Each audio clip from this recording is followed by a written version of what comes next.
This is Johnny with TigerBomb MMA, and today I'm going to go over UFC Vegas 103 Kape versus Almabayev, give you my thoughts, predictions, analysis on the entire currently 12 bout card. Good main event. It's probably, looking at it, odds aside, one of the better flyweight main events. And I'll go over all that. It'll be a quicker video. I've kind of got through this week and kind of realized like, it's kind of fucking late. Maybe I should get this video out, but I will get started on these. Let's actually just get right into Charles Johnson versus Razman Temirov. Very good fight here.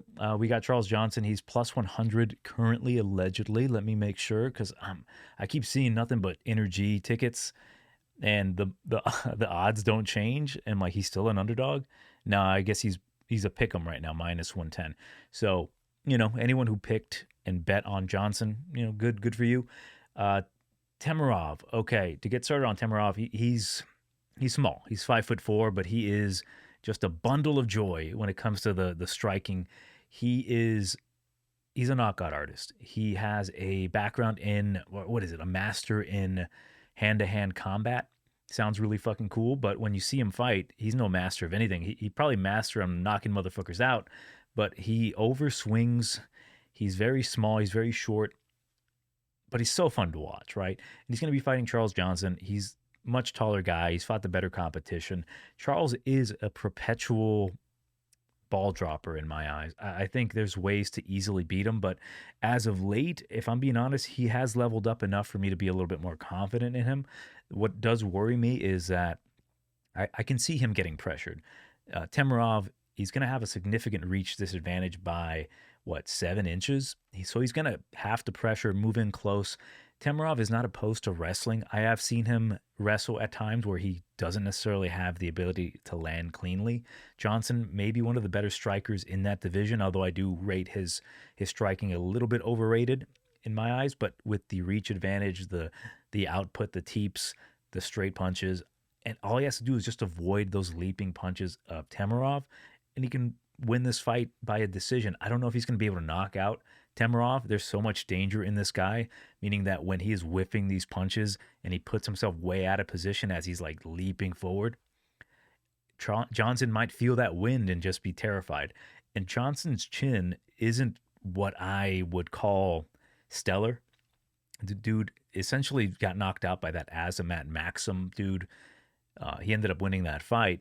His recovery was well, but his reaction to that punch, not a fan. And if Temirov lands on him, it'll be incredibly hilarious. But yeah, for this fight, give me Charles Johnson to win this one by a decision. Charles has been both equally impressive and unimpressive for me. And what I mean by that is like he's been on a good win streak. He was nearly cut from the UFC, and for him to come back and have some good performances. But in those performances, there are always little glimpses of the old Charles Johnson that always scares me. But at plus money, if you have it, you made a good call. So give me Johnson. Next bout, we've got Montana De La Rosa versus Luana Carolina. Minus 130 for Carolina, come back on De La Rosa, plus 110. Let me actually make sure on that because, yeah, I think a little bit of money's coming in on Carolina. She's like estimated minus 145 now. And that's the correct call, I think. I think she has improved enough. I used to make fun of her name because her name is Dread, and I would dread watching her fights because she was just the drizzling shits. But as of late, she has improved her grappling. She does have the better striking, and by that I mean the better output, knees to the body in the clinch, elbows, etc. She has good output as well. Montana, funny enough, she looked like Lady Mayweather in her last fight against, spoiler alert, Andrea Lee, which we'll talk about her in a bit. But Andrea Lee, she's on like a 5-fight losing streak. And for the fact that Montana went to a split with her, the only good thing about that is that her boxing has developed nicely. She has a wrestling background. Funny enough, she's still only 30 years old. Very attractive young lady. I'd love to start a family with her. Funny enough, actually, like she is married to a Mexican dude in that asshole. What's his name? He stole her from me. Saying that out loud makes me sound like a cuck, but just be ready for what I'm about to say next. What the hell's his name? Mark De La Rosa? Yeah, Mark De La Rosa. So what's interesting about that is that I think I got a chance with Montana. Like, she already married to like short, dark skinned Mexican dude. Like, I'm a Mexican dude, but I don't pass as Mexican. So if she can get over the stench that I emit as a Mexican, I'm barely, basically a white guy. So I think I have a good chance with her, but she does not have a good chance here against Carolina. I think Carolina is going to bust up her nose. She does that consistently. Well, not Carolina, but her nose. Montana's nose consistently gets busted open. So a good, nice clinch elbow from Carolina is going to more than likely bust her up. She's going to avoid those takedowns, land knees to the body. And Montana's boxing, although I mentioned it is nice, it's not snappy enough in this situation. So give me Carolina to win this one by a decision. And then as a vulnerable woman, I will slide into her DMs and hopefully I can be Mr. Montana de la Rosa. Next bout, Lucas Almeida versus Danny Silva. Okay, so Danny's minus 190. I wonder if those odds have changed. Yeah, he's been bet up a little bit, minus 220. And Lucas Almeida plus 160. So very much off the bat, let me just break down real quick. I think Danny Silva has a lot of potential. He's still young. He's 28 years old. There's a lot more I want to see from him. He's been on essentially a injury sabbatical. He made his UFC debut on short notice and beat Josh Kulabau in a fight that I actually thought Kulabau won, but it was incredibly close, and Danny Silva showed some toughness there. The issue with Silva is that he has good striking. He doesn't really move his head too well, but he does have decent enough movement. He is a powerful guy. He can wrestle. He has that dog in him. And I think he's got a better, well-rounded skill set opposed to Lucas Almeida, who will primarily try to hurt you on the feet. Almeida does have excellent kickboxing. He doesn't move his head as well. And between the two, I would say that his chin is going to be the inferior of the two. Danny Silva has eaten shots, no problem. I'm going to go with Silva in this situation by first or second round knockout. Being that he's the younger guy, I want to see those improvements. And typically what I've been noticing as of late with my research is that the younger guy, as long as he's not like a complete, fraud, or if he's not like too young and inexperienced, they tend to win because they just have that extra durability. They have that extra youth behind them. Lucas Almeida, in his tenure in the UFC, he's been rocked and wobbled horribly to the point that it's just not a pretty visual. Now, what I will say about Almeida in his fight with Timmy Kwamba, who does in a way remind me of Danny Silva, just maybe like Danny Silva's gay younger brother who does theater and tap dances and shit. He's like, oh, is that your little brother? Like, nah. But with that is that Timmy Kwamba, he did fight decent when he was going forward and he was landing on Lucas. He just didn't have that pop to hurt Lucas Almeida. And on top of that, Timmy's game really, it's funny that his name is Timmy Twilight. He is predicated on moving backwards. And Silva, or I'm sorry, not Silva, but Almeida, essentially anytime he threw anything, it's almost like his chin was a magnet to those punches. Even as he was going back, it's like he's trying to avoid the punch coming at him, and it's like he still gets hit. And it just shows that youthfulness and immaturity from a young fighter that maybe got into the UFC a little too early. So for Lucas to beat him, and you're thinking maybe he's going to do that to Silva, Silva's not going to take a back step. He will move forward. He is going to throw nasty combinations.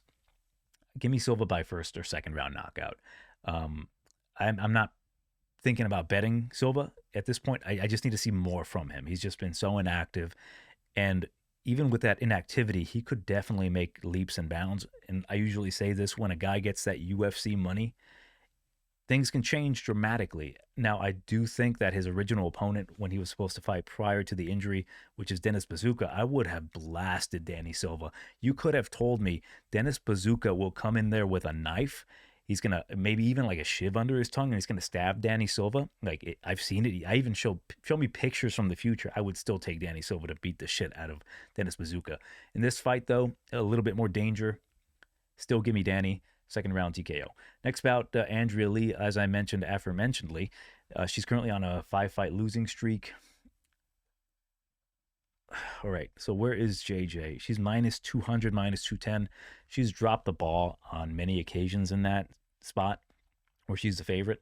I am picking her to win. But what I will say about Andrea Lee is that she still has a desire to fight. Okay, you see that in every one of her fights. She looks decent enough up until she does not.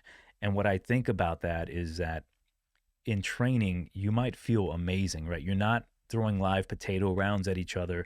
You're not trying to hurt each other, but you're performing well enough in training that you think, hey, I'm 36, I still got it in me.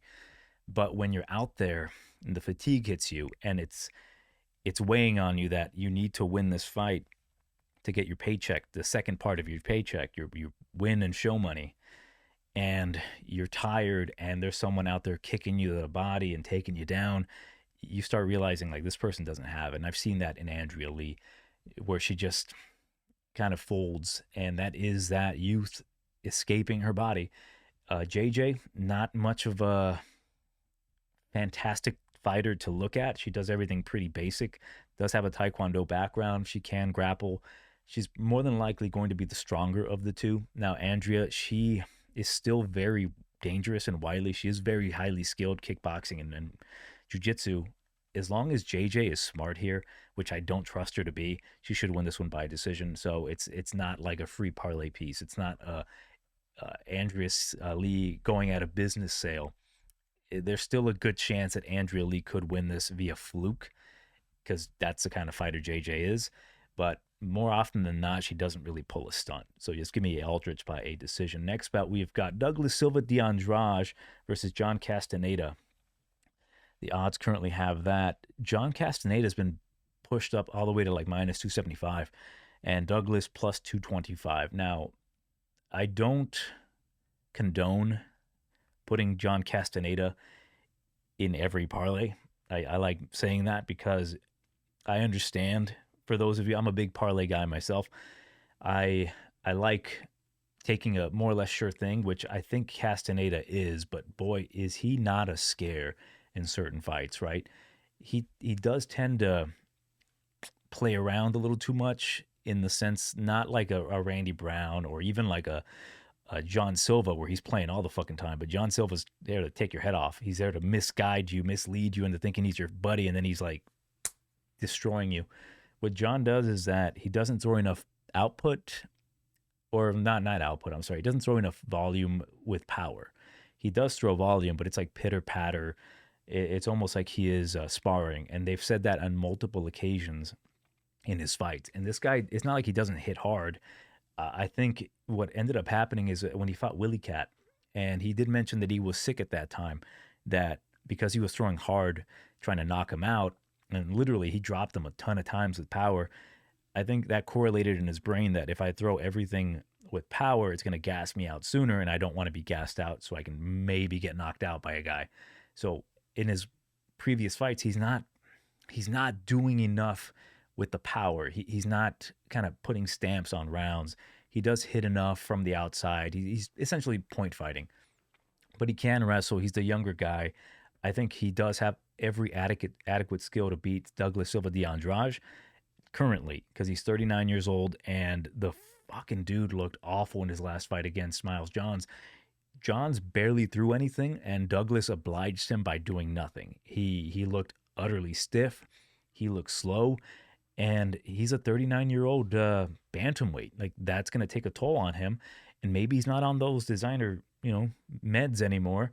So I'm worried about Douglas Silva in this spot. I'm worried about him because I think Castaneda, he has a nasty rear leg kick or head kick.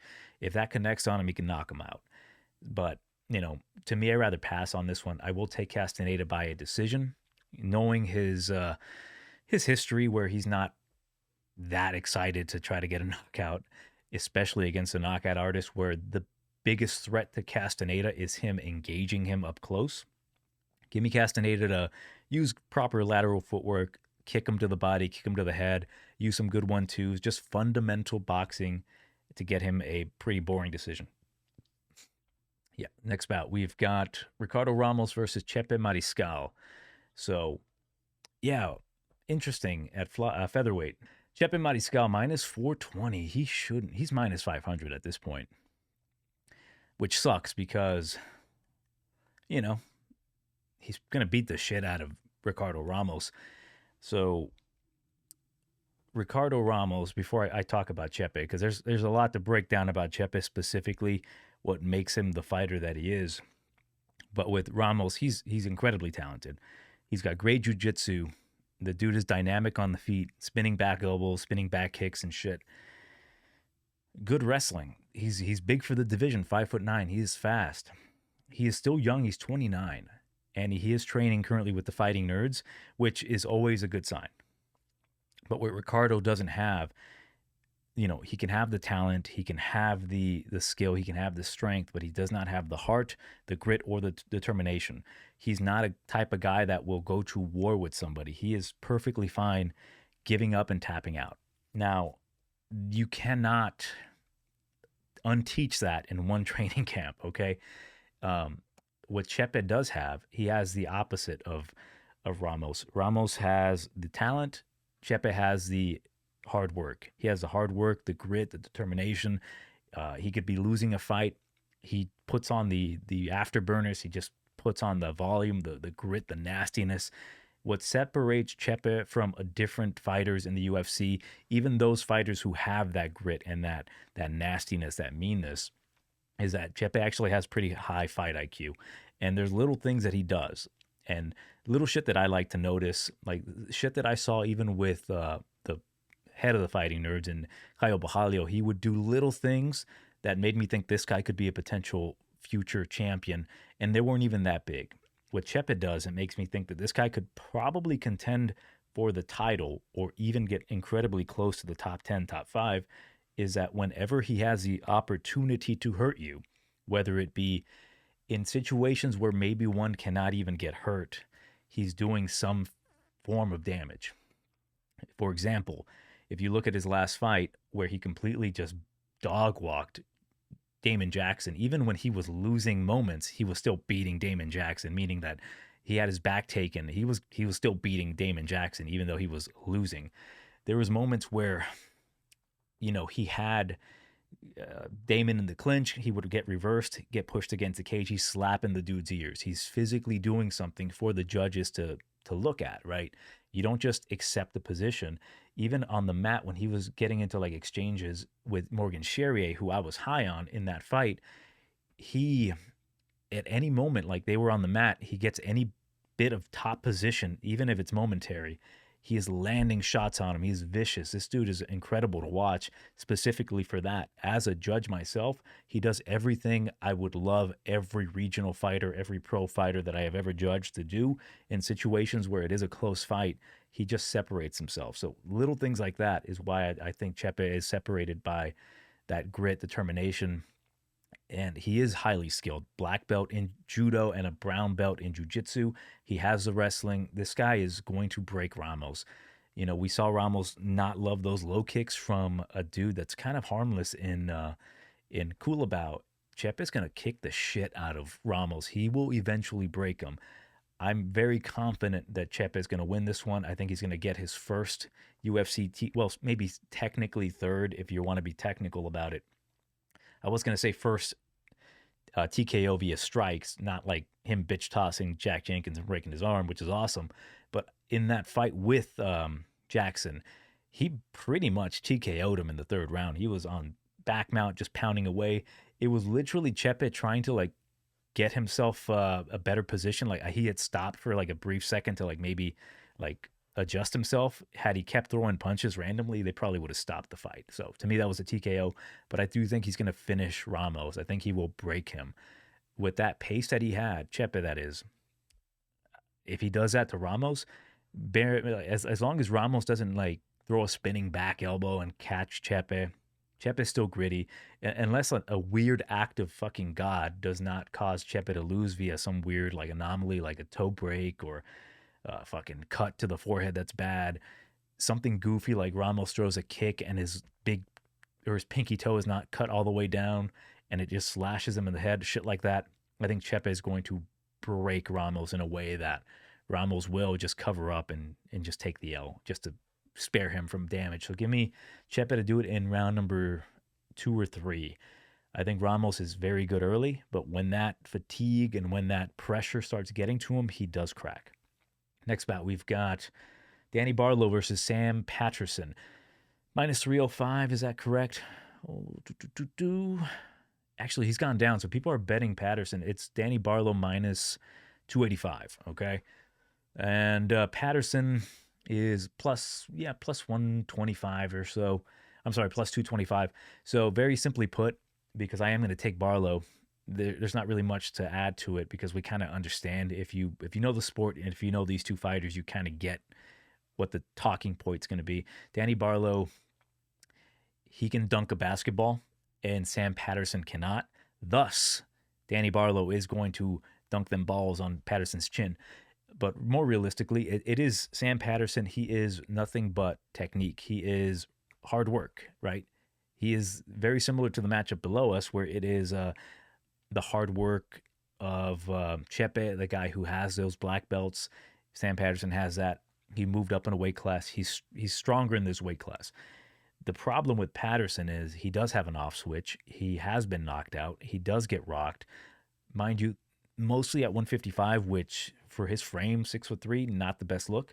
The problem with him as well is that he's too slow. Danny Barlow, I understand people fading Danny. I get that. I'm not here to like try to talk you out of it. Never would do that. But with Danny is that he is too talented. He can get away with a lot of shit currently. He is super fast. He's a southpaw, tricky southpaw. And yes, he does get hurt sometimes. Like he broke his hand against what the hell is his name? Josh Quinlan. But the thing is, he broke it in round number 1, and he still won. He would have won had he not knocked him out. Veretennikov, he did go 3 rounds with this guy. Although it wasn't the most impressive, he still beat the guy.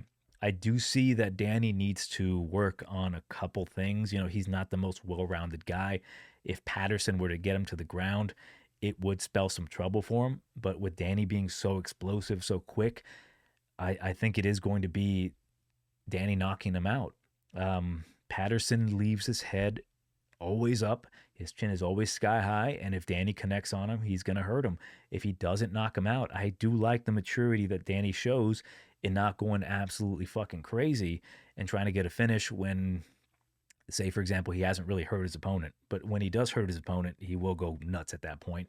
And knowing that Sam Patterson doesn't have the greatest chin, it's more than likely going to be a lights out for Sam Patterson. I mean, Sam's very good, okay? Don't get me wrong. He is displaying that skill set, but when I'm looking at him at that weight class, even these lower level guys, Kiefer Crosby's landing on him. And shit, even Johan Lanus had a small iota of success against Sam because Sam was just there to get hit. And then Lanus, you know, he's a bum. He got kicked out. And Kiefer Crosby's a bum with a black belt in jiu-jitsu, funny enough, but he's got the weakest black belt I've ever seen. So yeah, I think that not the experience, but the speed, the athleticism, the dunking ability of Danny Barlow is just going to be too much for Sam Patterson at this time. But there will be a day to fade Danny. I just don't think it's at this very moment. Because Sam Patterson, if he can't get him to the ground, is he going to strike with him? If he does strike with him, he's going to be too slow. And it's going to take a miracle because also Danny does leave his head exposed a little too often. He is also a big dude. He leaves his head up in the air and his chin up. But I think he's just too quick. I think he can get away with it with a guy like Sam, who's not the most fast puncher. So yeah, give me Barlow by second round knockout. Next bout, William Gomis versus Haider Amil at featherweight. Let's see, what are the odds? Okay, so people are seemingly betting Amil because he G-checked that boy Jung Young Lee. Yeah, so Barlow, no, that's not Barlow. Gomis minus 185. Come back on Amil plus 160. Okay. Very simply put with this one, because I don't want to gush all over Haider Amil. Like, I'm a fan of this guy. He's 10-0 for a reason. He's 34 years old. He's making his run to the UFC right now. But I'm being honest with you, as much as I like seeing and watching Haider Amil, I mean, I would see this guy. Was it the LFA? Yeah, he would fight in the LFA, and he would put on some wars at certain points. I remember when he fought that one dude. He was the most experienced dude in Chase Gibson. Chase took his back, nearly choked him out. He fought out of it. He ended up TKOing him. This guy's an absolute dog, right? What he did to that poor boy, man, poor Fernie Garcia. Like, I've never seen him get busted up like that. But more importantly, what he did against Jung Young Lee is that he fought to his strength, which is the brawl, which is a like, bro, let's fucking bang it out. Jung Young Lee obliged him, and it did not go well for Jung Young Lee. The issue with that is, even in that fight, shit, even in the Fernie fight, he got hurt. He's consistently kind of getting hurt. Um, with Jung Young Lee, I was very confident that he was going to eventually knock out Hyder had he followed his own game plan, which would have been striking at distance.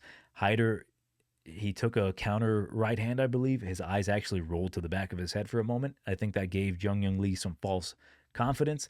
What makes Hyder so cool is that even after he gets hurt, he's like, what a little bitch. I'm going to kick his ass now. And that is it's a 50-50 self-destruction type of thing. It could work for you or it can't. In this case, it worked for Hyder because he is just made that way. Jung Young Lee was not built in that kind of manner. For Gomis, he's a young cat. He's 27. He trains out of MMA Factory. He has that style where it's constant movement, but I like to call it like a point fighting, non-fighting style. He's not impressing me with like knockouts. He's not impressing me with his overall technique, but the guy's a solid kickboxer. He's got excellent cardio for the weight class. I don't like that he is going, in certain cases, 50-50 with certain guys that are way below his caliber. He reminds me a lot of, well, not a specific fighter, but he gives me the impression, I should say, that he can beat anybody in this division given his style, but he's also very close to losing to everybody in that division. Like, Francis Marshall nearly allegedly beat him. Jarno Aarons caught him in a triangle choke at one point after he was dominating. Joe Anderson Brito, highly impressive performance against Brito, which he did beat Brito in. He won round number 1 and round number 3. And when he started letting his hands go, he was landing on Brito very nicely. Okay. And the kid, he backpedals a ton and he has that kind of cardio to just keep doing that. This is a tailor-made matchup for Gomis to win this one, either decision or knockout.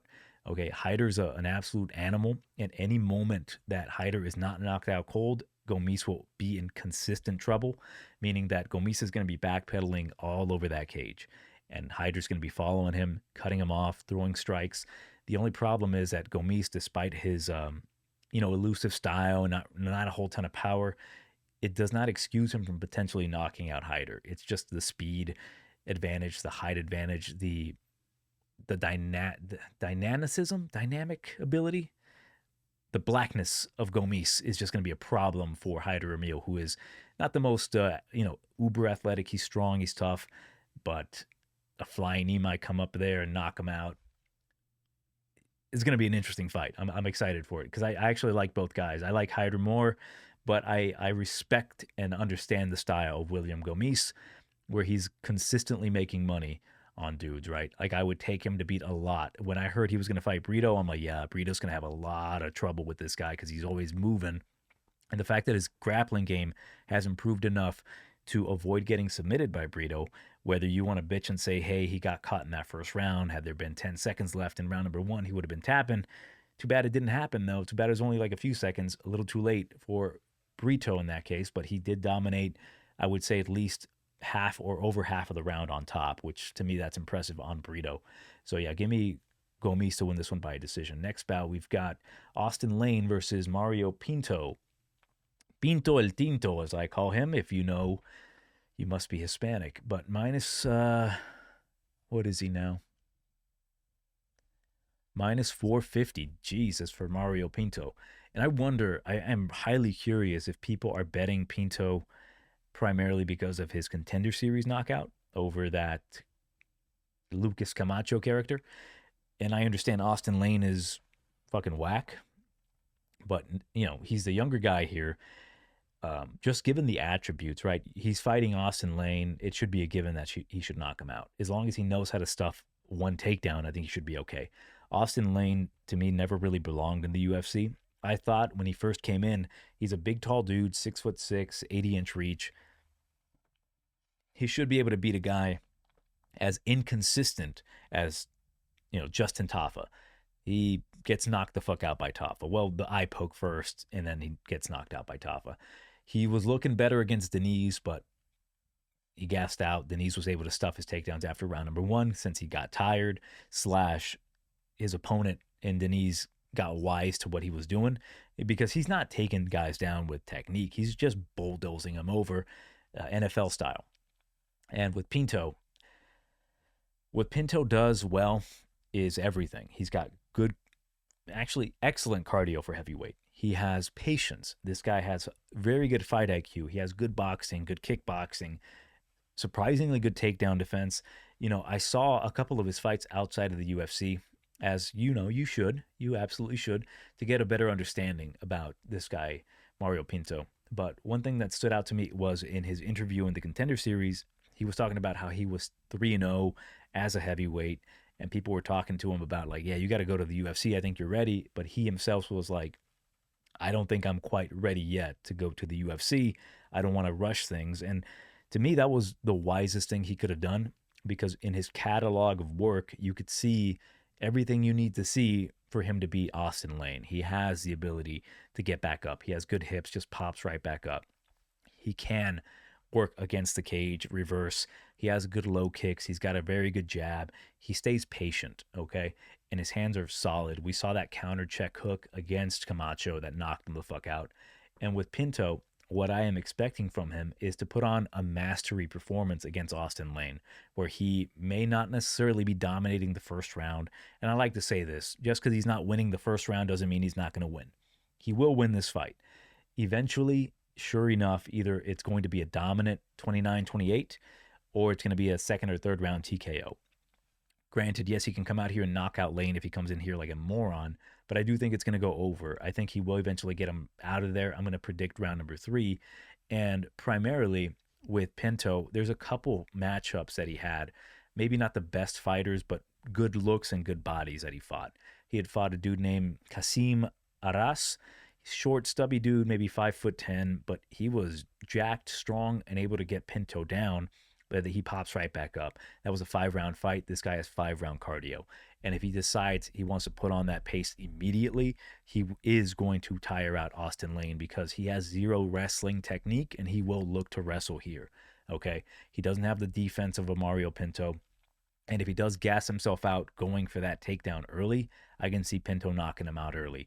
So for me, I'm just probably going to take Pinto, probably parlay him the fuck up.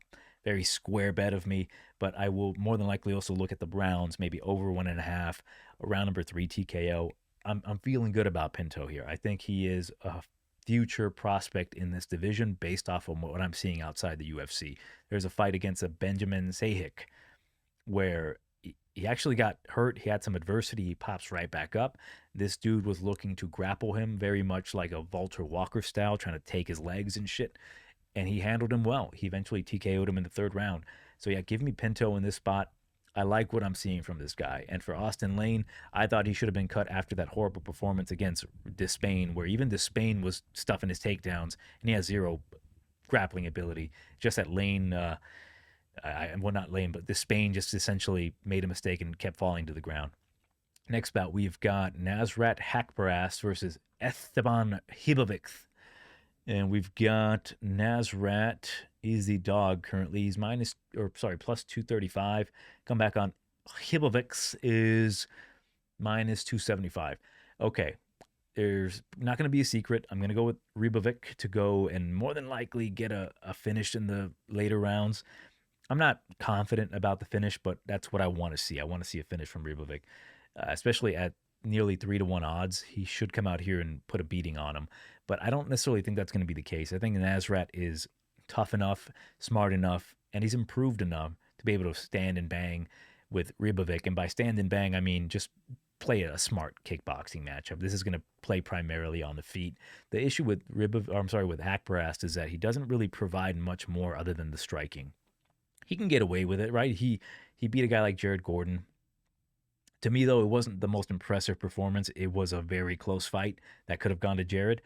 But ultimately, he doesn't have the wrestling upside. He doesn't have much more of a threat other than that left hand, which even in that Gordon fight, it wasn't looking as crisp as it normally does. I think because of the pressure of Gordon, he kind of was just throwing it to throw it to maybe discourage Gordon to stop coming forward. And with a guy like Ribovic, a guy with a chin like his, durability like his, what I like to think about Ribovic is that his favorite video game was Killer Instinct because that is all that he displays in the cage. If he has you hurt, he is going to try to murder you. There is some German blood in there from 1940, you know what. So, with a name like Ribovic, he hates the minorities, so he's going to try to kill Nasrat. That's something I do like about Ribovic, man. Like, no matter what, even when I faded the guy, I picked against him. I faded him against Loic Radzhabov, and I felt good about that fight. And Loic was looking good. There was moments in there that he hurts Loic bad, and I'm like, oh shit, this guy may not be the most skilled, but he has something about him. This dude is fucking ballsy as hell, right? He throws in massive combinations. He has a ton of pressure. He can take a shot no problem. I really do like me some Ribovic. I don't like betting him in this spot, particularly because I do think it could be a very close fight. Like he still has some things to work on, meaning the smarter defense, smarter offense. But when he does have you hurt, he does have some of the best intelligent aggression I have seen. He doesn't just headhunt. He attacks the body. I just love his overall game. It's just beautiful, destructive boxing, and this guy's always trying to take your head off. And I don't know how Haqparast is going to deal with that kind of pressure, where it's like a Terminator-like dude. And if he cannot hurt Ribovic, I can guarantee you Ribovic will continue to try regardless. It would be a sight to see if that left hand of Haqparast just consistently hurts Ribovic to the point that he is losing the fight. It's a possibility, but I'll say this. Give me the guy that I can trust with my money, dog or not, that will go out there and put on a fight of the night type of performance. We have seen that happen already with Ribovic, where even if he gets dropped, he's not a quitter. And if anyone's asking if you thought about that fight with him and Zahuber, it was clearly round number 1 and round number 3 for Ribovic. Those scorecards were a little fucked. They were pretty fucked. But yeah, he's a great fighter. Excited to watch him. This should be higher up on the main card, but unfortunately it is not. Next bout, the shittiest fight of the card. Cody Brundage versus Julian Marquez. Minus, what is it, Julian? Minus... People are betting Cody. Oh boy. Minus 140 for Marquez, plus 120 for Brundage. All right, Brundage. Okay, let me not talk about this for a second. Let me be real. When I'm breaking these fights down, there are moments where I throw away logic and I throw away what my brain is telling me, and I go with like a gut feeling. And it's mostly because I'm thinking, hey, there's a good chance this could happen. Maybe the odds aren't good, but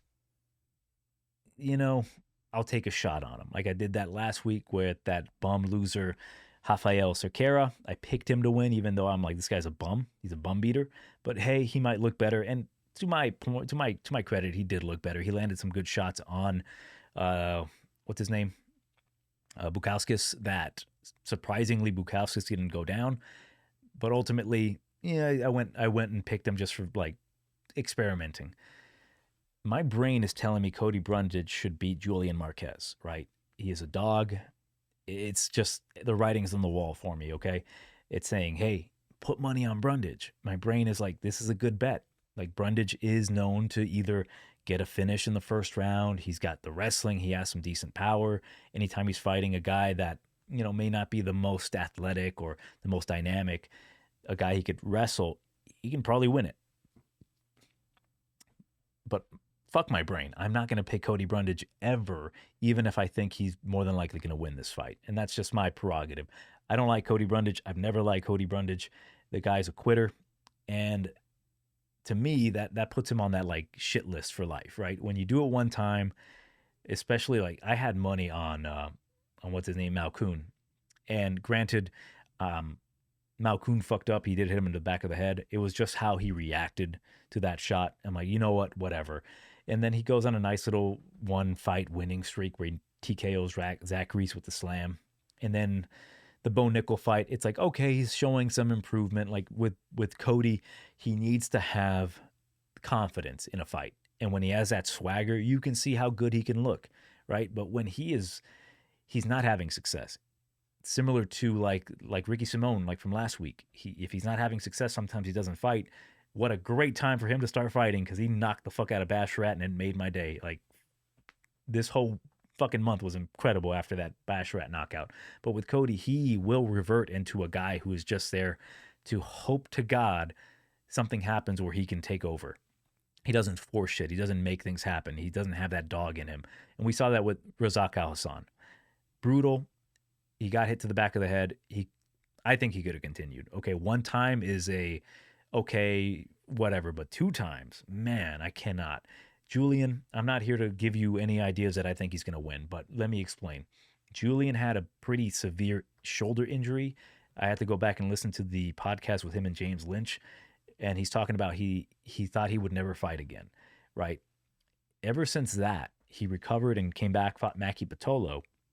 He looked awful against Maki Pitolo. Maki was looking like a world beater against Julian Marquez, but you give that like excuse, it's ring rust. It's a lot more than ring rust, okay? On top of that, his coach and James Krause had to shut down his gym for horrible circumstances, unforeseen circumstances, and I blame that dude. What's his name? El Jefe. I'm glad I don't remember his name. What was his name? Jeff Molina. Yeah, after that scandal where he sucked that guy's cock, it just ruined the gym. Nothing else happened. Just that. He sucked the guy's cock and it just ruined the gym's reputation. Julian Marquez had to hightail it out to Colorado when he fought with Factory X, which I thought was going to be a very good change of pace for him. And it wasn't. He showed that he had improved skills, but the cardio wasn't there, and he took an ass whooping from Marc-Andre Barrios. And not to mention the horrible knockout he took from Gregory Rodriguez. And then that Zach Reese fight. The positive about that fight is that although he got knocked out early, he did pop right back up. I just think that Marquez is 100%. As much as I like him, he's a brute. Like, he does not quit on himself.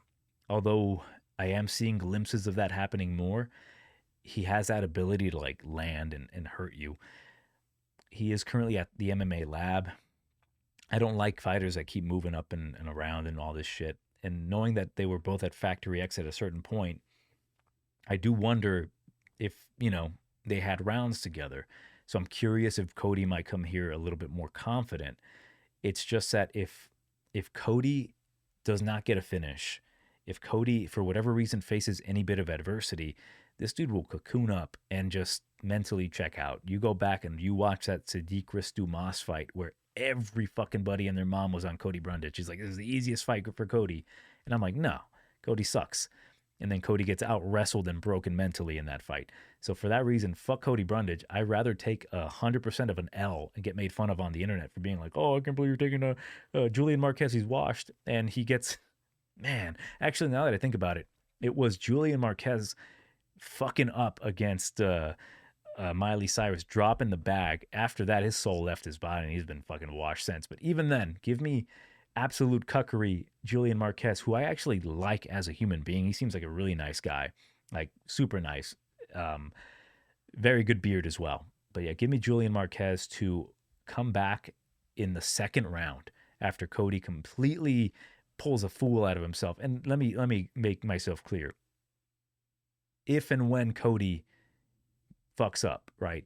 If and when, well, give me Julian Marquez. I would not mind. I'm going to keep an eye on this one. Like, legitimately, all shit aside, I will look at Julian Marquez in the second round if he's still looking good. I do think Cody's going to more than likely put some sort of pace and maybe even rock Julian in the first, but give me Julian Marquez, because I do not condone me some Cody Brundage. Next bout, we've got Manel Kape versus Asu Almabayev. Currently, the odds have it in favor of Manel Kape minus 185. He's floating around minus 210, minus 230. He's still the favorite. People have been betting Asu Almabayev, and for good reason, right? Because these two are equally, in this matchup, a 5-round fight, the hardest opponents for each other. I've made the joke that Manel Kape is not going to be just fighting Asu Almabayev, and this is not a tournament type of fight, okay? He's not going to, say, fight Almabayev and then fight somebody else. This is a tag team handicap match where it's Manel Kape is fighting Asu Almabayev and Manel Kape, because Manel Kape is his own worst enemy in any fight. And what I like to say about Kape is if he fights to his utmost potential, any fight, he is probably the best flyweight in the world. But he doesn't fight that way. He has that asterisk next to him where he gets in his own way. Almabayev, what I like about this guy, he's battle tested. He's 21-2. He has a good sample size of what he can do. He has gone 5 rounds. Although I could not watch that fight because I am not going to pay M1 Global to see him fight. What the fuck was his name? Because he had like a very Greek fucking Chris Kalidas. I'm not going to pay M1 to fucking watch that fight. So I really wanted to see what his cardio was like in 5 rounds because his wrestling is top notch. He averages about 5 takedowns per fight. Almabayev was going to fight Steve Erceg in a 3-round fight. And to me, much easier opponent for Almabayev. Not to discredit anything that Steve can do. Steve is a great fighter, but much easier because it's a 3-round fight, and I can trust Almabayev to win 3 rounds worth of wrestling. His striking's, it's fine. He throws a mean spinning back kick. He can crack, but he's nothing special with the striking. It is his wrestling and his grappling that's top notch. Manel Kape's biggest weakness, other than himself, is wrestling. I've seen him get manhandled by guys, although in the UFC and as of late, his wrestling has improved tremendously. He's worked well in the cage, for example. He used to fight in the ring with shoes. He's adapted well enough to be able to stuff takedowns because he's so dynamic. He's very light on his feet, fast hands. The issue with him, though, is that will he fight with him weighing himself down? Okay, being that this is a 5-round fight, I think the smart money will be on Almabayev 100%. If you have Almabayev at any price tag currently, because I do think it's going to get to the point where it is very close. And I would rate this odds-wise, I would cap it at Manel Kape at maybe minus 180, right? Where it's kind of at right now at Bet Online, minus 185, plus 160. So anyone who got anything above plus 160, smart play. I'm probably going to take a shot on Almabayev because the way this fight is going to go, in my eyes, is Almabayev will either do one of 2 things. He's either going to win with the grappling early because Manel Kape, again, he does have the advantages almost everywhere except the offensive wrestling. His takedown defense is like 78% takedown defense in the UFC. The problem is that he can get held down. It's not a thing about him being able to get back up. Like, he can get back up. He will work submissions off of his back because he also has a black belt in jiu-jitsu. It's more so, will he give up 3 rounds? Because after he gives up 3 rounds, all Almabayev has to do is survive and threaten. And will Manel Kape be able to get a finish, say, if it does lead to round number 4 and 5? Maybe, maybe not. But with those rounds already banked in there, what's the point on betting Manel Kape at minus 230? So that's a big risk there at betting Manel Kape at chalk. Because I do think it's going to eventually either get to a pick'em and Manel Kape's line is going to drop. But that's not me saying I'm going to pick Almabayev.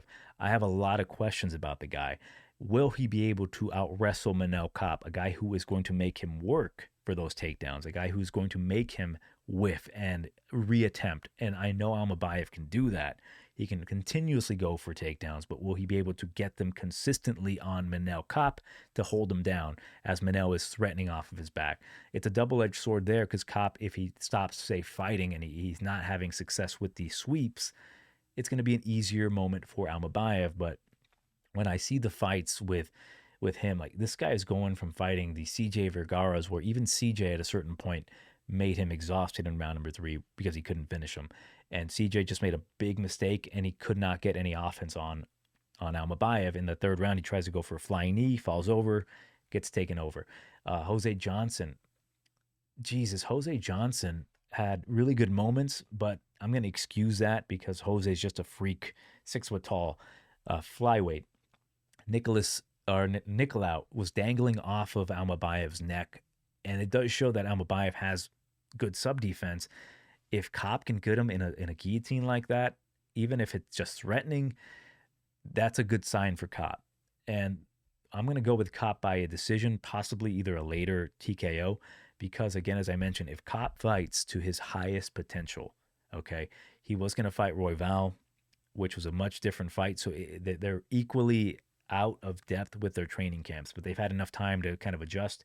But the thing about Kape is that he's been training all of his life to stuff takedowns, right? And put an ass whooping. Almabayev, he may very well win this fight just doing as I mentioned, just getting him to the ground. But it all really depends if this is a very close fight like I expect it to be. I'd rather have the money on Almabayev, and it all depends on how the judges view it. If it becomes a very close fight where one of the rounds is disputed, it all depends on which judge is out there. If it's like a Derek Cleary or Cleary who's like, fuck it, I wasn't paying attention, I'll give it to the wrestler because I saw him get a takedown, it's going to lead to the wrestler. But if it's a Tony Weeks who loves boxing, and anytime anyone does any striking, lands any punches, if you throw a fucking mean jab, Tony Weeks is going to give you that fight. So it just depends on who is judging this fight. And because of that, because it's so close, I will say I'll probably take the dog odds on Almabayev. But with Manel Kape, man, if he is fighting to his true potential, he is unbeatable in my eyes. It's just, again, is he going to fight to his true potential? I am hoping that in the later rounds, when Almabayev is tired after consistently trying to get Kape down, because this dude is just, he's hard to track down at certain points. He will throw flying knees. He's so dangerous when he lets his hands go. Magnificent. But yeah, give me Kape to win this one by a decision. I think it should have been lined a lot closer. It's, to me, one of the most intriguing matchups in this division. And shit, it's incredible, right? Like, may the better man win. For me, I'm just leaving it up to the guy I think has more potential currently to win a world title. And I think it's Manel Kape. I think Almabayev, we still need to see more from him in the UFC, but it's not to discredit him or to say that I don't think he's quite ready. He 100% is for this challenge. And I think they're giving him a guy that he can beat. If this was 3 rounds, I would have taken Almabayev at any price tag immediately. I would have been confident in him to win. But because it's 5 rounds, he has an additional 2 rounds to try to out-wrestle a guy. Will he have that kind of cardio against a maniac like Manel Kape? I'm not sure. For that reason, pick will be Manel Kape. But let me know what you think in the comments, what you think about this main event. I think this is so far one of the better main events, skill for skill wise, that we've had this year. It is a highly contended fight because most of everybody's going with Almabayev. I keep reading tweets about like how Almabayev is the play, and I don't disagree. I just think people are discrediting Manel Kape because of a very bad performance with Mokaev, and I get it. He fought like a pussy in that fight, and that goes to show you that he is his biggest absolute weakness is himself. So if he can avoid that, and if he's on that trajectory, like he treated Bruno Silva, if he treats Almabayev like that, even if he does get taken down, I think he is able to pop right back up or do enough damage to him to, do damage to win. I don't know if Almabayev's going to be able to submit a black belt like Kape. It's just such a good fight. It's a great fight. So let me know what you think in the comments below. Johnny TigerBomb MMA. I will see you in the next fight.